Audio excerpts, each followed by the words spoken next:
వెళ్తున్నాము.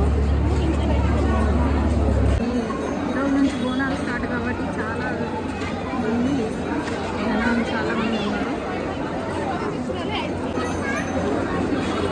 అంతా గుడి డెకరేషన్ కూడా స్టార్ట్ అవుతుంది.